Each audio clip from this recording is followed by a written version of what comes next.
The Emerald Theater Ghosts, an audio play written by Abby Cervantes, produced by Off Air Radio, sound design by Nick Camacho. I never believed in ghosts as a child. Growing up, I used to laugh at ghost stories and superstitions. My little brother, on the other hand, was obsessed with them. Eric would always bring home books from the library, novels, stories, real-life accounts of hauntings and apparitions. Of course, being the older brother, it became my duty to read them to him. "Daniel, you believe in ghosts, right?" he used to ask me. And of course, being the older brother, I told him I did. By the time I moved away to college, I knew about as much of ghosts and supernatural phenomena as any other spectral scholar. After graduating from college, I moved to Los Angeles, joined a law firm downtown, and eventually became a partner of the firm. Our firm was a particular one since we dealt with a lot of property disputes on abandoned and historic buildings. I had moved on from ghost stories and unexplained events. Eric still held on to these childhood stories. One day, Eric came to visit me in LA and brought with him his adventures of ghost hunting in Europe. He had just returned from a trip to England, following ghost stories and old wives' tales. There were a lot of these kinds of trips for my brother. Every year he'd fly off to some distant country in the hopes of finding a ghost. And every year he returned disappointed. Eric, how are you? Hey, just landed in LA. I know you're at work. Just want to let you know that I'm here. You remember how to get to my place, right? There's a spare key in the mailbox. As always, I remember. Listen, what time are you getting off of work? I just found out about a hotel nearby that's supposed to be haunted. As far as I knew, Eric wasn't even out of the airport and he was already off on another ghost hunt. Eric, shouldn't you rest for a while? All this running around looking for ghosts, it's not good for your health. Why can't you just find a normal job? Daniel, always being the big brother. I'll see you later. As I hung up the phone, I felt another headache coming around. I reached for the aspirin and noticed Jason, a colleague of mine, standing in my doorway. Jason, how are you? I'm good. Were you just talking to a ghost hunter? No, talking to my brother who's in town this weekend. He thinks he's a ghost hunter. Really? Well then, I've got the perfect case for you. Have you ever heard of the Emerald Theater? That's the theater that almost burned down in the 30s, right? That's the one. Anyways, we got a client that's looking to buy it. They're coming in this afternoon. Do you want to take this case?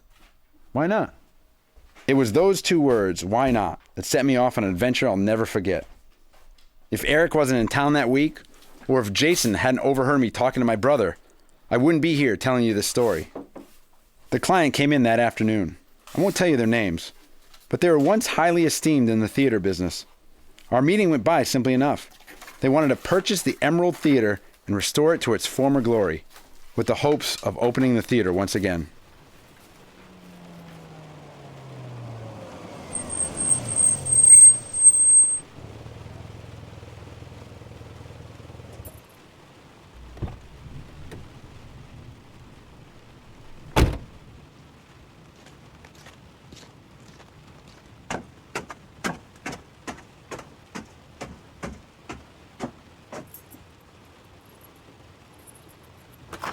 Eric, are you here? I'm in the living room. So, how was the flight? I would have picked you up from the airport, but got stuck at work. No problem. It was good. Long as always. You eat yet? No, but I am starving. So, how long you gonna stay in LA? Are you tired of me already? No, I'm just wondering. I'm thinking maybe a week, if that's all right. Sounds good. Are you working again? Don't you ever relax? I got a new case that I gotta do some research on. No way. The Emerald Theater? Is someone going to buy the theater? You know it? Of course I know it. In fact, I know all about it. They say it's haunted by the famous Gerald Livingston. Who? He's wrote the play that was getting ready to go on when the theater burned down. They say he haunts the theater and the ghosts of the performers who also died in the fire. Damn it, Jason. Who? Colleague at my firm. He overheard me talking to you about your hobby, and he gave me the case saying it was perfect for me. Why do you have to be so cynical? When we were young, we read all those books and stories together. What happened? I never believed any of those books. I read them to you because they were too hard for you to read them. I went along with it because it was my job as your older brother. I just thought you would grow out of it. Why do you always have to play the older brother card? You know what, now it's my turn to show you that you don't know everything, big brother. Eric, come back here. Are you seriously locking yourself in the guest room? Nope. Do you have a flashlight? Or a couple? Why are you wearing that raincoat? We are going out. You should put one on too. What are you looking for? And where are we going? I told you. Flashlights. Aha! Here we go. Eric, what is going on with you? I'm gonna prove you wrong. Get your raincoat. I don't... Come on. Do it. Fine. Now, where are we going? The Emerald Theater. And just like that, we were off into the rain. As Eric drove through the cold, damp city of Los Angeles, felt like childhood again. Back home, we lived next to the woods that went on for miles behind our house. Eric was always the adventurer in our family, and he would always spend hours wandering through the woods, climbing trees, jumping in the rivers, looking for buried treasure. So one time he found this abandoned cabin, and he ran back home with this huge grin on his face. He begged me to go with him. So the next morning, we set off together for the cabin. Somehow we got turned around, we didn't know where we were. I tried to convince Eric that we should just go home, but he wouldn't give up. Hours later, he finally realized that he had no idea where the cabin was. Eventually, we found our way back home, way past dinner time. Mom was worried sick, and we had to promise never to go back into the woods again. We didn't listen, of course. Every summer after that, Eric looked for that cabin, but he never found it again. When we pulled up to the Emerald Theater, I was astonished by its bizarre elegance. Abandoned and degraded buildings were nothing new to me, but seeing the Emerald Theater that night, you couldn't help feel that there was something supernatural about it. It could have been the rain that was pouring down that night, or the clapping thunder that shook in the air, or the fact that we weren't even supposed to be there. But for one reason or another, I started to feel uneasy. I have a feeling one of the doors in the alley should be open. Probably a lot of squatters here. We're going in? What are you afraid of? You're the one who doesn't believe in ghosts, remember? We walked into the alley, and I could see several drifters had set up camp there. The rain was pouring down by this point, but in spite of the rain, there was a strange silence in the air, a stillness that put you on edge. We walked towards the door on the side of the theater, and as we passed, the drifters averted their eyes. Here we are. I guess we should go in. I wouldn't go in if I were you. An old woman walked out of the shadows behind us. She was dressed in mismatched clothing, some that were obviously too big for her. She looked like any other homeless person, if it weren't for those eyes. They were unnaturally vibrant blue that shone out even in the darkness of the alley that night. She looked back and forth between my brother and I, watching us, studying us. There are things in there, things that don't belong in this world, things that should be feared. I think we'll be fine. You laugh at me? Look around you, young man. Do you see us lining this alley? Us vagabonds shivering in the rain, soaked to our very bones? Do you think we are out here because we like it? No, of course not. All of us have been in that damned theater. We have seen things, the nightmares that live there. We would rather die in the cold than face the spirits inside. You know what, Eric? Maybe we should go. No. Yes! Come on. We rushed into the theater, and Eric went ahead with his flashlights. The strange woman's words were ringing in my head. It was strange that on a night like that, they would choose the alleyway when the theater was wide open. Obviously, something had them afraid to go in. Let's go in this way. We moved through the archway and found ourselves in the main hall. The rain was coming in through the chasm where the roof had fallen in, and the orchestra pit was filling up with water. The walls were blackened with char and ash from the great fire, and the water had rotten away the seats where the rain came in. Even in the terrible lighting, you could see how magnificent it was in its crowning moments. There were places where the fire hadn't blackened the interior, and you could see the amazing artwork and detail that went into the theater. A few chandeliers were still hanging about the seats. So, brother, what do we do? Shh. We have to be quiet. What? Are you afraid the ghosts will hear us? I highly doubt... Whoa! I told you. It's just a broken chandelier. Maybe we should go up on stage. Good idea. There's steps over here. Be careful. The steps might not be... Whoa! What were you going to say about those steps? So what do we do now? We wait. We wait? That's the plan. You don't have some kind of chant or something to bring the ghosts out? You're still mocking me? Well, we're here and I haven't seen any ghosts yet. Just a bunch of rotten chairs and a broken chandelier. Probably just the alley door. I'll go and close it. No, you stay here. Just call out if you see something. Right.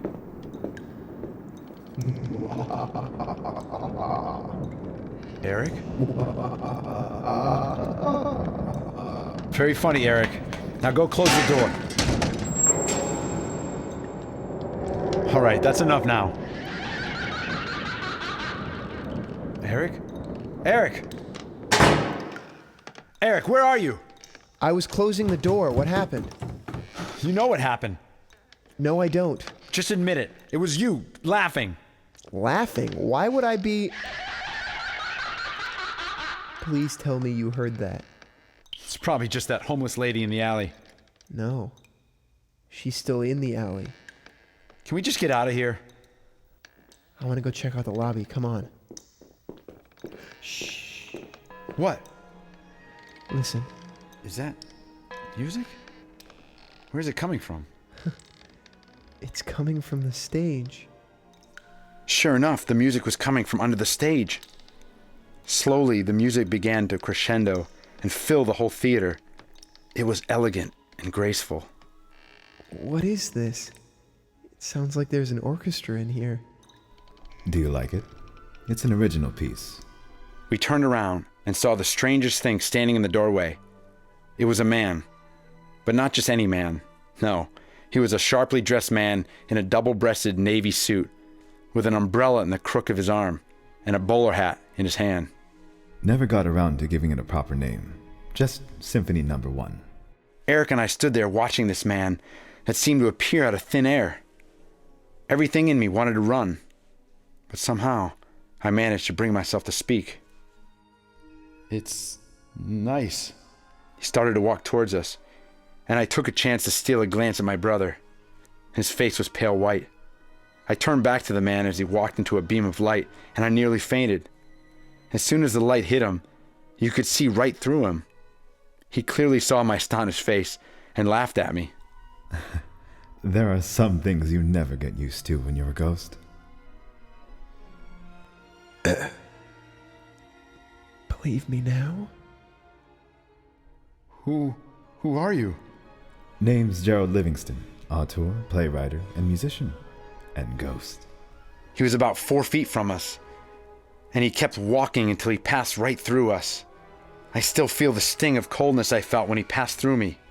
It's the kind of sensation you never forget. We turned around and gasped. Up on the stage were dozens of them. Ghosts, I mean. There were ballerinas stretching and twirling around. In the orchestra pit, there were musicians playing the symphony that was still going strong. Such a tragedy. Imagine working on something, pouring your life and soul into this magnificent piece of art, and then see it go up in flames? That was a terrible night. The fire started down below in the boiler room, and it spread so fast, so unnaturally fast. You know, I don't remember it, my death, but I do remember my first moment after, as a ghost. I was running around trying to get everyone out of the theater, but no one was paying attention to me. No one could hear me. It wasn't until after the fire was put out that I realized what happened. It's a strange feeling to be dead, but still so alive. The theater was magnificent, though. Sure, there were bigger and grander theaters and opera houses, but this one was special. It was the Emerald Theater. The place to be. It lived up to its name with its vibrant green curtains, the elegant vine carpet, its chairs adorned with French leather. I only wish I could see it again in all its glory. I think I can make it happen. How? You see, I'm a lawyer, and I have a client who wants to restore the Emerald Theater. We want to reopen it and rebuild it like it was in the 20s and 30s. You lied to me. No, I promise you. It's gonna be rebuilt. It's a weird thing to see a ghost. Believe me, I've rebelled against the idea since my childhood. But let me tell you, it's even weirder to see a ghost cry. And not just a ghost, but a grown man. For decades, I have been stuck here in this burnt prison. If what you say is true, I want to give you something. I will be right back. Oh man, I'm so sorry, Eric. Seriously, I don't even know what to say. Please tell me I'm not going crazy. Eric? I was so mesmerized and lost in Gerald the ghost, I almost forgot that Eric was by my side. I turned to him, and he was in a daze. Eric, hello? Eric, seriously, man, are you all right? Did you see that? Eric, snap out of it. I need you here, man. I'm all right. I'm all right. Follow me this way. And so we followed him, Gerald Livingston, the ghost. He led us downstairs underneath the stage.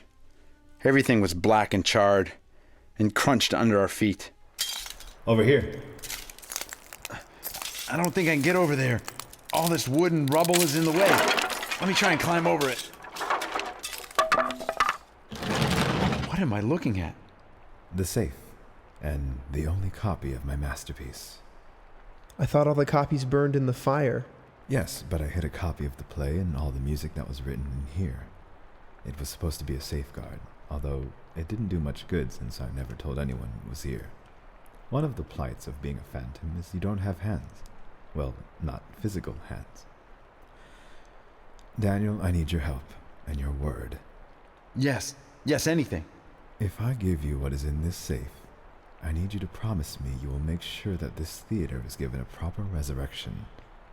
But not only that, I want the world to finally experience my final piece. I promise. I'll see it through to the end. May I ask, what's the name of it? What's so funny? It's a rather fitting name, La Chanson du Phénix. The Song of the Phoenix. At least it will live up to its name. If you could man the safe, my dear boy. Ready. First number is 1. Got it. 14. Okay. Final number is 3. To me, this was the moment. If the safe unlocked, everything that happened to me was real. The ghost, the music, the safe. As I spun the dial around to the number 3, every click I was waiting for someone to wake me up. There was no way this could be real. A ghost from 1930 tells me the code to a safe guarding the last copy of a man's last work thought to have been destroyed in a fire long ago. At that point, I had no idea what I was going to do if the safe opened, or if the safe didn't open for that matter.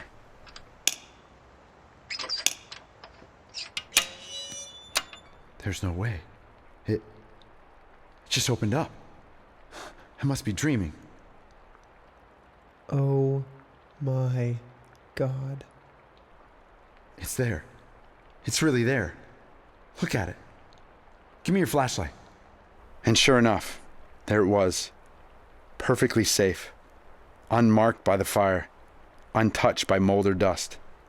I promise you, sir. Where'd he go? It was at that moment I realized that the music was gone. The rain had stopped falling, and we were alone in the basement, standing in front of an open safe. Maybe it's time we get going. Right. And so we left. I took the papers out of the safe and stuffed them under my jacket. We walked out into the alley, and the rain had stopped by that time. The rest of the night, we didn't say a word to each other. I held the papers on my lap, staring at the words on the front page. Les Chansons de Phoenix.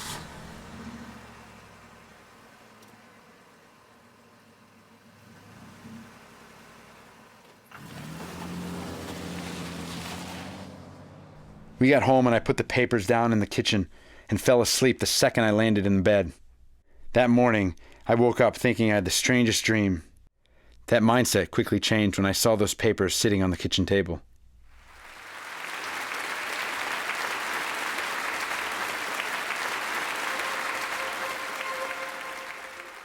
You probably know the rest of the story. The Emerald Theater was bought and restored to perfect condition. They say even the curtains are the original shade of emerald green. And so on opening night, the world was finally introduced to Gerald Livingston's final work, Les Chansons du Phénix. I was in attendance, of course, and I looked everywhere for our phantom friend. It wasn't until the final applause that I saw him standing in the shadows behind the stage, and he had the grandest smile on his face. When he saw me, he gave me a quick tip of his hat and faded away. Last I heard, he still lingers around the theaters enjoying the performances. My brother, on the other hand, has moved on from ghost hunting. He moved to San Francisco, got married, and became a firefighter of all things. And what about me? Well, you could say I've learned my lesson. Sometimes there isn't an explanation for everything. Someday, you too may find yourself talking to a ghost.